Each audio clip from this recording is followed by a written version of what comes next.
Petite vidéo du soir avec la dégaine de la pantouflarde. Mais écoutez, il est 22h15, je suis posée depuis à peine 10 minutes et je suis debout depuis 4h45. Donc je suis à un stade où je m'en fous complètement de ma dégaine. Avant de réellement commencer cette vidéo, j'aimerais déjà vous prévenir que ce sujet risque d'être un petit peu clivant. Je ne juge personne, chacun voit midi à sa porte. Ce n'est que ma propre interprétation sur ce que j'ai vu ces dernières semaines et sur mon expérience de lecture de ces dernières années. C'est un avis personnel. Je n'ai pas fait de stats, je n'ai pas fait d'études sur le sujet, je n'ai pas travaillé le sujet à fond les ballons. Rien de ça. Je ne vais absolument citer personne sur cette vidéo. Là n'est pas le but. Donc, ne me jetez pas la pierre. Vous avez le droit de ne pas être d'accord avec moi. Vous avez même le droit de le dire en commentaire. Tant que ça reste dans la bienveillance et dans le respect de l'autre. Le moindre commentaire qui se montre un petit peu agressif, ou ça monte un petit peu trop, ça devient même légèrement insultant, ça dégage. J'ai autre chose à faire que de me battre avec des gens qui ne savent pas se montrer respectueux et bienveillants envers les autres. Bref, c'était juste pour prévenir. Aujourd'hui, je voudrais revenir sur ce qui oppose la romantaisie et la fantaisie.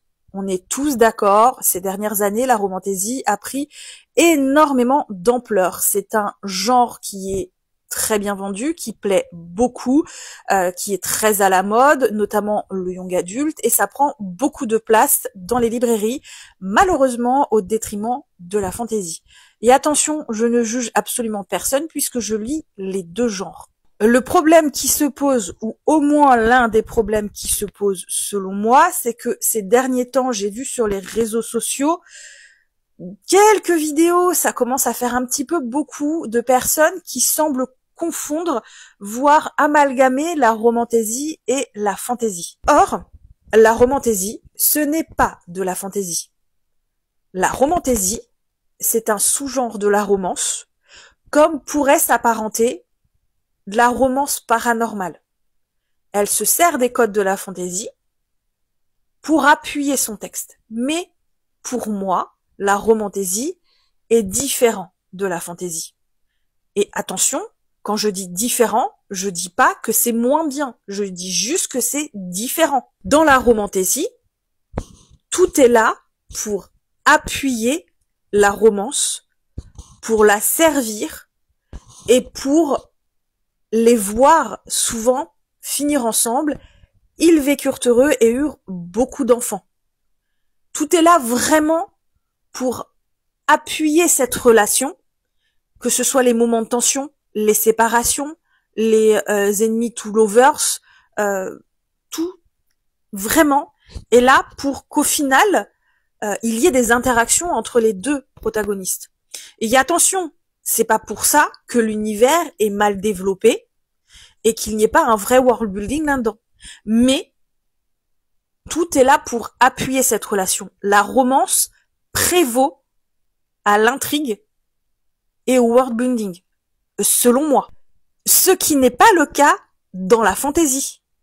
Dans la fantaisie, il peut y avoir de la romance et des histoires d'amour. On va prendre un énormissime gros classique, Le Seigneur des Anneaux. Le Seigneur des Anneaux, il n'y a pas plus belle histoire d'amour qu'Arwen et Aragorn. Ces deux-là ont une histoire d'amour qui est juste d'une beauté absolue. Mais c'est une histoire d'amour qui est secondaire. J'en suis venue à la conclusion que la romantaisie a tellement pris d'espace sur les réseaux sociaux et dans les librairies, et d'ailleurs je l'ai vu dans les librairies où les libraires mélangeaient la romantaisie et la fantaisie, ce qui fait que certaines personnes qui vont prendre un livre de fantaisie au milieu de la romantaisie vont se dire que forcément, il va y avoir de la romance dedans.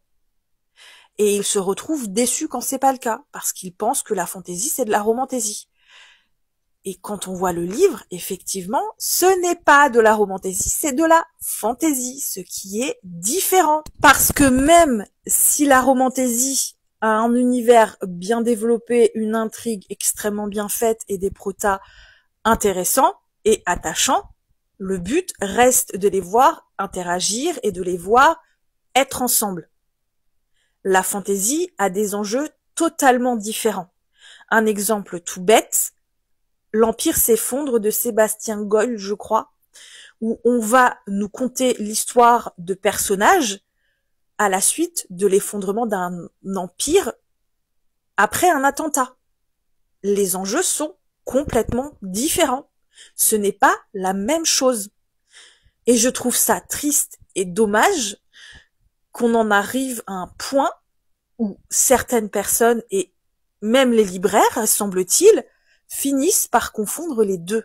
Honnêtement, ça me rend super triste.